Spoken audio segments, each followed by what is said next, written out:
National Star and Together Trust started What Comes After Education research in 2023. We wanted to better understand the obstacles that exist preventing many young disabled people from having fulfilled adult lives. We were motivated by our shared experiences and observations of detrimental patterns which left young people and their families without the support they needed. We received in total more than 400 responses from across the country, which helped form the report. What is clear today, and has always been the case, is young people with disabilities have the same aspirations as their peers and have so much to offer society. At a time in their life that should bring excitement and opportunity, for the young people we support, it often presents uncertainty, fear and disappointment. In a country where we pride ourselves on equity, inclusivity and valuing people, we are letting some of our most vulnerable people down, expecting them to make do with simply existing, dampening ambition, aspiration and eventually their hope for living a fulfilled life. Which is what brings us here today. And that the transitions report that the National Star and Together Trust has published must be a wake-up call. The findings are alarming and tell a story of a cohort of young people who, alongside their families, are being badly let down.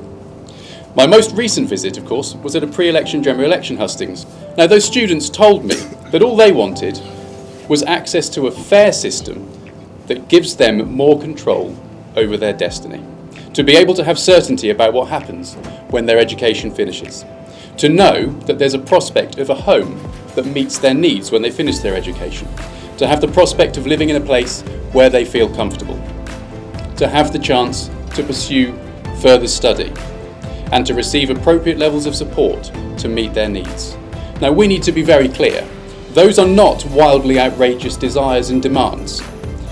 These are the very minimum that a citizen of this nation should be able to expect. But there are solutions, and we together can bring them about through rethinking the way we do things.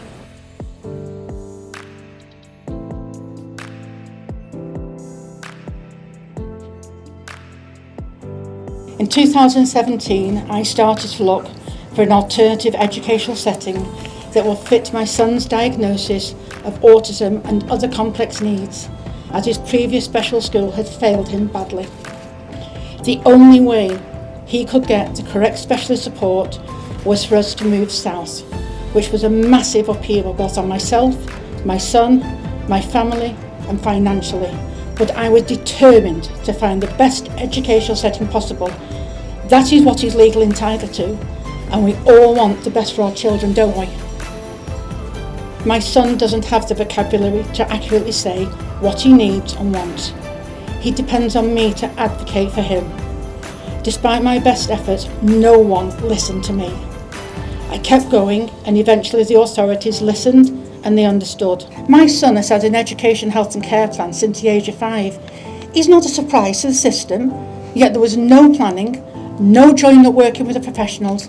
I felt so alone.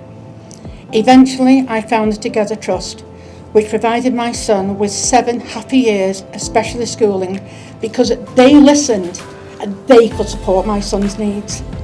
They get him, and now he has moved to an equally amazing specialist college. But that transition has been incredibly difficult because once again the local authority did not listen to us and were not open to our wishes. Even though my son has been awarded a 3-year college placement, the local authority has said it will only pay for the first year. They are not putting him at the heart of the decision making. So now I must prepare for yet another fight and another battle. I am terrified, absolutely terrified, what happens next to my son when he leaves education. What is out there today isn't good and extremely hard to navigate. Yet, with the right support, my son has such potential. Thanks to our specialist school and the college he now attends, he now does 2 half days of work experience every week at 2 different settings, and he is thriving. That has happened because the college listens and the college understands.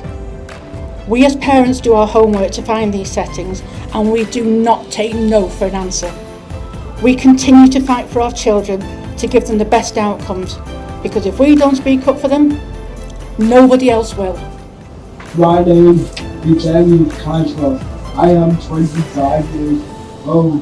I have cerebral palsy and I am profoundly deaf. I also have a learning disability. I have a twin brother, Lewis. He has cerebral palsy too, but not as much as me. Growing up, our lives were similar. We went to the same place, both primary school and high school. I had extra help was provided by the local authority. After senior school, that all changed. Lewis went on to do his A-level. I went to a local authority special school. Our goals were the same. We both wanted to get a job and live in our own homes. Lewis achieved his goal, but no matter how hard I worked, I was relying on others to decide my future. I had little choice and even less control over my own life, but the battles have taken their toll on all of us. I wanted to go to National Star College in Scotland. I did a lot of research with my parents, deciding this was the best fit for me. My local authority did not agree.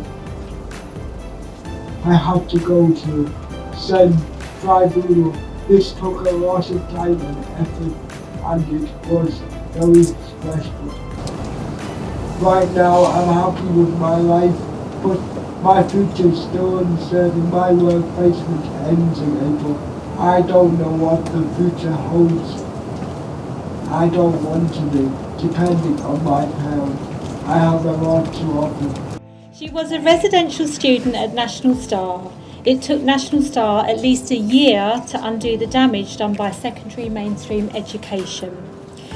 The greatest gifts that National Star gave Daisy was independence, confidence, and the knowledge that she had choices in life. When it was time for Daisy to leave college, she and us as her family wanted her to remain in Cheltenham, an area which she loved and felt comfortable within. Daisy needed somewhere with structure.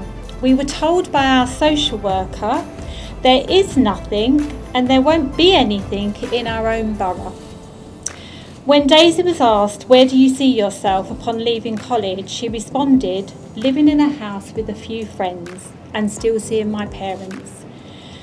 That, as a choice from today, has not changed, but the choice has been denied to Daisy.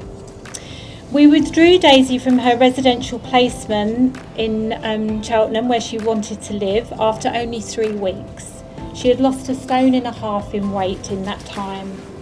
The social worker stated abuse by neglect. She remains at home with us. Imagine having no reason to get up in the morning, having nowhere to go, nothing to do and no purpose in life. That's how it was for Daisy. The future is a constant worry for us and our families. Daisy is on a waiting list for long-term accommodation at National Star. And I always said that I would die happy if I knew that she was living under their care. But they have a long waiting list of other families in the same position as ourselves and face the same challenges that all the charities in the social care sector face. Daisy currently accesses respite care via National Star College in Cheltenham, though in a few months' time we'll have to go back on the merry-go-round of getting a social worker allocated, justifying what the benefits are to Daisy of the respite care and why we need a break. The respite care has been a godsend, and it is wonderful to see Daisy grow in confidence while she is there and to experience so much independence, something we all value. in the caring and adapted setting, an experience which is not afforded by living with us. There needs to be a service post 16 to 25 education which brings together continuing education, care and choices. Having choices and independence is what we all value in our lives. We strive for it and we're reluctant to let it go. My life at National Star, a specialist residential college, gave me the independence and confidence I had lost following years of surgeries. I found my voice amongst the students of the Star community with which I had common ground. I made lots of friends and joined the student union. By my final year, I decided I wanted to remain in Cheltenham. National Star helped me to begin the transition process, liaising throughout with social workers and my local authority, helping me to decide on a care team and locating a house. My local authority listened to me and took on board my needs and wishes. The whole experience went very smoothly for myself and my family. I know I'm one of the lucky ones. Several of my friends were unable to find a care provider that their local authority would agree to fund, resulting in them having to moving home or to unsuitable places to live with their parents. They lost confidence with their friends and lost the independence they had gained. Since leaving National Star, I've developed a large social network, volunteering, attending mainstream college. I've also become a trustee of an inclusive theatre company where I feel heard and valued. My aim in life is simple: to be treated as a person that can offer a contribution to the world rather than being invisible. This is what we must focus on. What makes transition work well? What are the critical success factors, and how do we ensure that this is what all young people experience, not just the lucky few?